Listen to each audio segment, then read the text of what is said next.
FTAC Olympus Acquisition Corp, which trades under the ticker symbol FTOC, is merging. So FTOC Spac is merging with Payoneer. So what is Payoneer?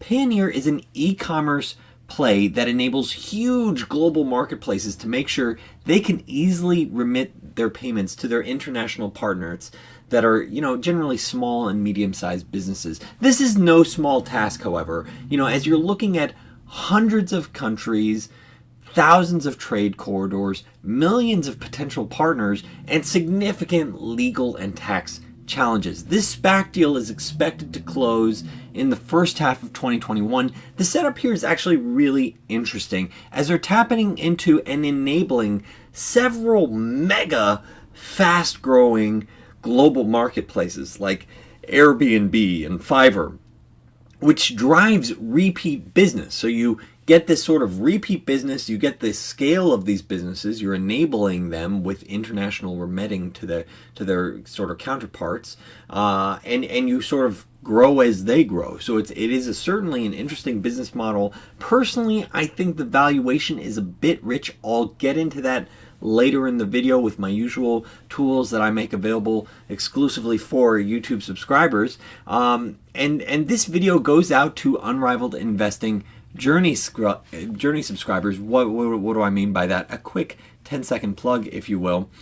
So what are you watching? My name is Daniel. You're watching Unrivaled Investing. This is a no-hype, mission-focused channel to try to find you exceptional companies and unrivaled investments. My focus is to try to find potential multi-baggers, types of companies that can go up hundreds or thousands % potentially. So if you're interested in that, make sure you subscribe. If you're already a subscriber, I appreciate that thumbs up. And if you want to follow my personal journey to try to find these potential multi-baggers, go to unrivaledinvesting.com, click on Journey. Let's dig into Payoneer and understand this deal. So what we're looking at, so what's the deal? Once again, it's very confusing the way they set up the SPAC because it's FTAC Olympus is the name of the SPAC, but the ticker symbol is FTOC Spac. So that's the SPAC there. What's the deal? What's actually going to go on? So you see you got about $755 million in cash held within the SPAC. So this is a big SPAC. $300 million PIPE or private placement. So all in over $1 billion in proceeds going into this deal. About half of which is going to pay out existing shareholders. The rest is going to shore up Payoneer's balance sheet, make it a significantly cash-rich balance sheet. And then you have payment of debt and pay down the transactions, deal expenses of $95 million. That's pretty rich, but bankers got to get paid. It is worth calling out. Look, this is a multi-billion-dollar deal at the end of the day. Valuing Payoneer at several billion dollars, and the sponsors, the FTOC sponsors, they're getting 5% of the company for doing this deal. So whatever interests you have in the company, just like any other SPAC, you need to recognize their interests are in getting the deal done, because that means they get X percentage of a company effectively for free. And it's no different here where the sponsor is getting 5% of this $4 billion company. Actually, it's more than that now, just for doing the deal. So their cost basis is going to be quite different than any other potential investors. Let's keep going. So what is Payoneer? Because that's really what's going to drive the value longer term if the SPAC deal goes through. Here it is. They talk about we're a global payment and commerce enabling platform powering growth for millions of digital businesses. Really, the steak and potatoes here is that you're looking at 5 million enterprises and small medium businesses that are on global marketplaces across 190 different countries and territories, $44 billion in volume going through their platform, and they're looking at $345 million in revenue that goes to that they actually see. So a very significant amount of money is going through their platform, of which they're getting a little under 1% cut. So what do I mean by marketplaces? Because I've mentioned that now a couple of times. So here it is on their website. They say goodbye to costly international wire transfers and hello to global business opportunities. Payoneer allows you to transfer your international business earnings directly to your local bank account. It's really that easy. And you can see many of these global brands, global marketplaces that are using Payoneer, whether or not it's Amazon, Airbnb, Wish, Fiverr, Lazada, there's a Shopee, there's a lot of different marketplaces here, and one is Top Hatter, where they say Payoneer has been our passport for global growth, i.e. Payoneer has helped enable their global growth. So let's sort of dig in a little bit further why that is. So here's one example, diving in a little bit with Airbnb. And if you look up on Airbnb, how do sort of the international hosts get paid out? Yes, the money's held by Airbnb, but how does it ultimately get remitted to the end international host? And so then you see these different types of payout methods where you can do PayPal, you can do this Payoneer debit card to receive payouts, international wire transfer, that's generally going to be a lot more expensive, Western Union, that's generally going to be pretty expensive. Western Union's like the old school way of money transfer, globally. And, so you could see it's generally like a handful of solutions. It's not like 30 different solutions. It's like Payoneer is listed along with a couple of others, like PayPal and doing a wire transfer or something like that. And wires are generally very expensive. So, another example is with Fiverr, where they make it very clear. Once again, you have 4 different choices. You have the Fiverr revenue card, which is really the Payoneer prepaid MasterCard. They call that out on their website. There's also a bank transfer, which I believe they also indicate is powered by Payoneer. So one at the very least, potentially 2 of the different ways you get paid out is via Payoneer. The next is PayPal, and then direct deposit if you're in the US for Fiverr. So you can see this is one of the core solutions that these platforms like Fiverr, like Airbnb are using to pay the international counterparties, generally small, medium-sized businesses that want to get their cash somehow. Okay, the money was collected by the platform. How are you going to get your money? Oh, we're going to leave it up to Payoneer to make that happen. And it's really a way for global platforms that indirectly employ millions of international small, medium-sized businesses to sleep well at night. The platforms sleep well at night. The small, medium-sized businesses sleep well at night, knowing that their money is secure, that they'll get it in a timely way. And from the platform perspective, it's really critical. They're thinking, oh man, I'm covering hundreds of potential different countries. How do I make sure I'm in tax compliance? How do I make sure I'm not breaking the law? That's where Payoneer is helping them out. It's helping solve the super challenge of how are you making sure you're making sure there's no fraud going on? How do you make sure you're not having some sort of tax issues? This is something Payoneer directly relates to, of saying, hey, we've got you covered. You can trust us as the source for remitting to these international counterparties. So here it is, on Fiverr website, they effectively become a brand ambassador for Payoneer, showing, look, other payment services have high foreign exchange rate, i.e., if you want to get paid in your local currency, other payment services are going to rip your face off in terms of, the exchange rate. Then not only that, there'll be fees, even if you don't need the currency conversion, high fees to withdraw funds to a non-US bank account. And then freelancers often report trouble with providers freezing their accounts without warning and other complications which cannot be resolved without customer service. Here it is. This is their value proposition. Payoneer saying, hey, we've got the customer service. We've got, here it is. It's a very simple fee structure, whether or not it's like, hey, you get a fast withdrawal, a straightforward fee structure, $5 minimum withdrawal amounts. They're becoming this strong Payoneer brand advocate. So that is wonderful to see as a business, because that enables your sales and marketing when Fiverr is effectively, blowing your own horn, saying, hey, these guys are great. And as long as Fiverr grows, which is a very hot stock, a lot of people love it. As long as they're growing, you're going to see that they should grow as well. Payoneer should also be growing as well.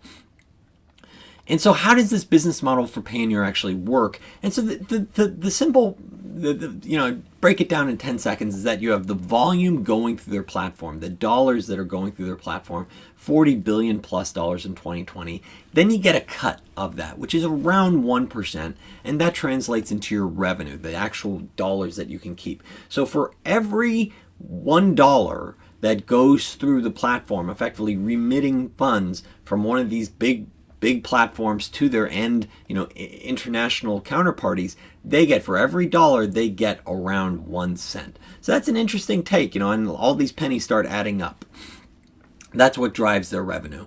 And so you can see how this is a beautiful business model as each of these cohorts of the volume going through their business build up over time, and they show their net volume retention is greater than 100%. You have a payback period for acquiring these new cohorts, new customers in under 12 months, and each of these cohorts just keep growing. So it should be this type of business that builds and builds and builds on itself as you get these marketplaces on here. So repeat business that builds. And, once you get your foot in the door for these international counterparties, these small and medium-sized businesses, well, you don't have to stop there. Then you can add additional services, get your foot in the door, and say, hey, you know what? You might have other needs that we can help address. We're not only helping transfer the funds to your account, but you know what? You might have accounts payable or accounts receivable where you want to go bill someone. We can help you with that as well. And maybe you want to bill someone that's abroad. So we can help set you up there. So there's a lot of different things like, currency management, working capital, hey, we recognize you're going to get your funds. Maybe you could use a loan right now. And based on all this data we see of how much business you're doing, we know when, that you're going to be a good counterparty. We can make this sort of loan. You have physical and virtual cards, tax solutions. So then you could start turning Payoneer into a marketplace where they're like, hey, even if we don't have the perfect tax solutions, we work with these other players, whether or not it's, an enterprise resource planning software or a tax solution that could then be, effectively upsold. Maybe they get some sort of commission for doing this. And here it is, an interesting quote. Payoneer, I believe, is the only reliable option which not only empowers Pakistanis, but also millions of businesses around the world. So this is showing in Pakistan, Payoneer has been critical for paying out many of these small and medium-sized businesses that are working on global platforms like Fiverr. So then let's dive a little bit more into what does the 2021 outlook look like in terms of their revenue. And they're penciling out 25% top line growth, which is pretty interesting to me, especially given that the valuation of this deal is around 7 times sales. That's based on the deal. So this is starting to get me interested. I definitely want to dive in a little bit more. And you can see, well, what's driving this growth, this 25% growth? And what we already talked about the different components. You have the volume of business that's going through their platform, and then you have the take rate, which is around 1%. That drives revenue. And so the volume that you would expect to be growing each year, and that, once again, that ties to this chart. Each year, the new cohorts keep growing, and you've grown from a few $1 billion to over $40 billion in dollars going through their platform, 40 billion plus.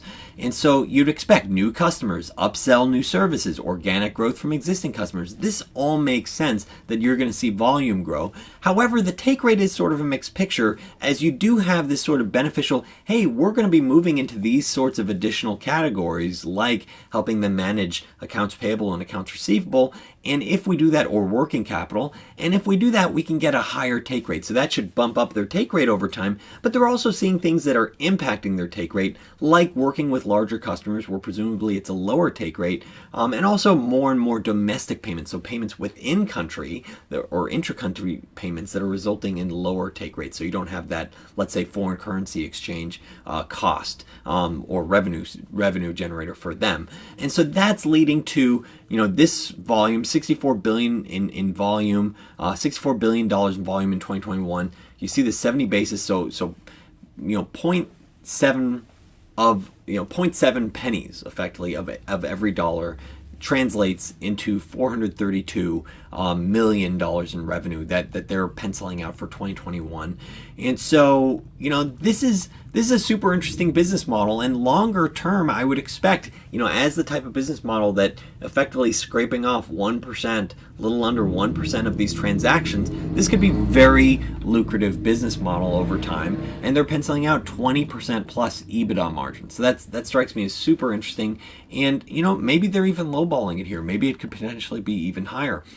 And you could see how what's driving their expectations in the years ahead. They're saying effectively 30 to 40% volume growth in the years ahead, which makes sense. They're tapping into these mega fast-growing global marketplaces, and that's what's driving their growth, this 25% revenue CAGR in the years ahead. Now, what is interesting is that their revenue actually only grew, their actual revenue only grew about 9% in 2020 versus like a pro forma adjusted revenue of 31% growth. So I definitely want to dig into that a little bit more to understand, well, wait a second, how come it's 9% here on the real figures, but you're saying your adjusted revenue growth is 31%? Am I missing something? Or is this some sort of investment banking sales tactic? And it's some sort of investment banking, putting some lipstick on a pig aspect of, hey, how do we dress you up a little bit? And what they do is they're saying, look, 2020 was impacted in travel. Obviously, COVID impacted our travel marketplaces, i.e. Airbnb, and interest income also took a hit as globally central banks lowered their interest rates. So if you remove revenue attributable to two travel marketplaces and interest income, and they show you what that is, then a pro forma adjustment says, hey, we actually grew by this 31% if you don't factor in that we have two travel marketplaces and interest income. I think that's honestly a phony baloney adjustment. It's kind of ridiculous. Yes, you could potentially say travel adjustment, but like interest income is a potentially big piece. I don't know exactly how much it is because they're not splitting it out. They're lumping it all together, but they don't have control of that. It's possible that that's not something that they don't have control over it, so you shouldn't say, oh, let's just remove it. Especially given the fact that the reality is, the piece here is that they could be huge beneficiaries of higher interest rates in the future. And the reason why that works out is because you have these platforms, then they send the money over to Payoneer. The end users internationally say, hey, we want our funds, goes to Payoneer, and Payoneer will sit on it for a day or two, and you're collecting the interest on that over those day 2, 3, 4, and then it gets actually sent out to the end user. That is effectively float, just like an insurance company, where you could get a nice spread on that over time. It's very common actually in a lot of companies. ADP also has a float-driven interest side to it. So I would argue that they could really benefit from higher interest rates over time as they get bigger. You'd think about that $44 billion, in volume that's effectively always going to be there, going through their business. There is some sort of float that effectively is going to be getting an interest payment over time that should be super high margin, and that's what it suggests here. It suggests it's nearly 2/3 or 60-70% margin based on the data that they show in that slide. But overall, I think it's sort of ridiculous to say their adjusted revenue was really 31% growth. Like, look, let's be honest. Your growth was 9%, and you took a hit from COVID. That's and lower interest rates. So what are my thoughts on the valuation here? So the stock did pop today on the news because today was the day that it was announced. So I'm doing this this is pretty close to a hot take. The valuation is around $6 billion. I'll get into understanding that in a little bit because oftentimes people get confused about that. Penciling out $318 million in revenue, $346 million in 2020, and then what are they guiding to in 2021? So you see this 9% growth in 2020, but then based on management's assumptions, I'm using that for the high side here of around 25%. 18 to 20 on the low to base side. And then I also do an optimized margin of what's their profitability that you could think about when valuing this business. They said 20% plus for EBITDA, so here it is. I'm saying 25%. I'm giving them more than full credit, I would say, on the high side, and then 18-20% on low base side. I do think this business could be very lucrative just given that their incremental margins are around 60-70%. So I would expect this to be very, very reasonable to achieve longer term. That said, they are quite unprofitable right now. So you're looking at how this is one way to frame thinking about it. The implied, theoretical earnings multiple based on this sort of optimized margins, gets to a pretty rich valuation given what I would argue is not hyper growth. 25% growth is great growth, but for 100 times earnings multiple, it's not commensurate. So then next up is, well, how do you think about it over the next 4 years? I like to think of investing over a multi-year time frame. In short term, you get valuation. Valuation changes causes a lot of ping pong, makes people sort of a little kooky dokes in my opinion, because valuation changes really create a lot of noise, but long term, it's the fundamentals that actually drive investor performance. So if you're trying to play a zero-sum game, hey, you're playing valuation. Hey, what do I think the valuation is going to do this week, this next month? Longer term, and this is where the bulk of investment returns come from, is a longer term perspective focused on fundamentals. What are the actual fundamentals driving a business? And so you can see here, I'm penciling out 18 to 25% growth rate over the next few years. That's based on their historic growth. That's sort of based on tapping into these mega platforms. And then, based on that, maybe I'm being a little too aggressive, even potentially. Maybe I'm not being aggressive enough. That's up to you to decide. And keep in mind, that's part of my value proposition to, my loyal YouTube viewers, where I put this link below in the description of this video. You click on it, click file download, and you can play around with the assumptions yourself. I put everything in yellow, things that you can easily change for thinking about what this could potentially do over the next 5 years. And look, it's a logical framework. Of course, it could go higher or lower, but I just want a logical fundamental basis for how I think about these things.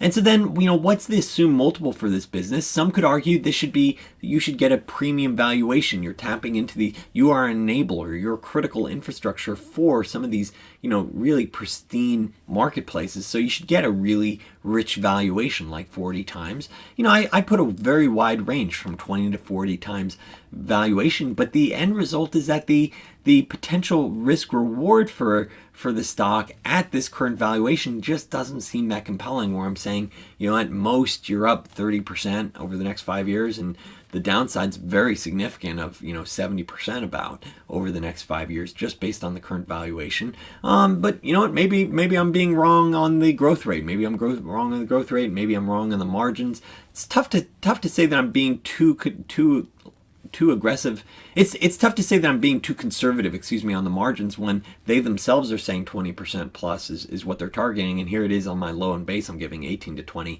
So I would argue this is a tough setup in terms of valuation. So let's keep going. So some people get confused. Here it is, I'm saying a $6 billion valuation, and inevitably someone says, well, wait a second, isn't the valuation really 1.3 billion? Looking at Yahoo Finance. Yahoo Finance is often wrong. You need to either be able to do it yourself or find someone like myself who can do it right. And the reason why I say do it right is, here it is, in their presentation they say, it annoyed me that they did this, by the way.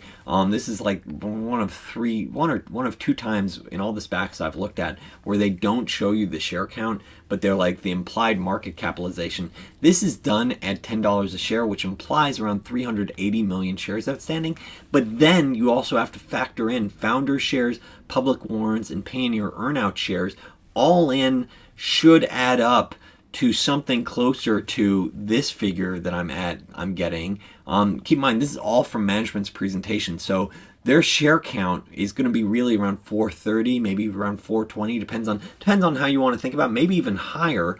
So you need to take the share price of the SPAC, multiply it by the share count to think about what the implied valuation for Payoneer will be, to think about whether or not this SPAC has that crazy upside potential in the future. Because oftentimes people love the SPAC, the risk reward. Hey, $10 my downside, and upsides, sky's the limit. And here it is, I'm saying you got to actually calculate the market cap correctly. So quick summary on Payoneer. They provide a critical payment service for small businesses and global platforms. So I love the setup. I love that they're providing this critical infrastructure. Their volume is growing very rapidly on their platform, and it's really impressive, from 14 billion just a couple of years ago, and they're on a pathway to, I would argue, 100 billion plus within a few years. So this is what I like to see, that consistent growth in terms of the amount of money going through their platform. Could this growth translate into attractive shareholder returns in the future that go far beyond, what I'm calculating here? Is there potential to do a lot better than this? This video was intended sort of as an overview of Payoneer, FTOC Stock. And the question is, will it become part of my journey? Will I be personally interested in buying it? And for that, you do need to become an Unrivaled Investing Journey subscriber. You go to unrivaledinvesting.com, click on Journey, and I will do an exclusive post on Payoneer on this SPAC. I'll leave the link to it below in the comments. And that's only just one aspect of what I offer with Unrivaled Investing Journey, where each month I do a detailed overview of what's in my portfolio, where you can see how I'm thinking about the risk reward of my top holdings. I do an educational series, and each month I aim to identify at least one potential multi-bagger, the types of companies that can go up hundreds of thousands of percent long term. If you want to see what you're potentially getting into, I'll leave a link for the catalog of contents so you can see everything I've posted in Unrivaled Investing Journey in this little catalog of contents Google Word doc. You click on that if you want to see, what is it? If you want to get your feet wet before diving in. And the reality is just finding one potential multi-bagger can change your life journey. So if you're interested in following my journey to try to find these potential multi-baggers, go to unrivaledinvesting.com. And if you enjoyed this video learning about Payoneer, make sure you subscribe, hit that thumbs up, and thank you so much for watching.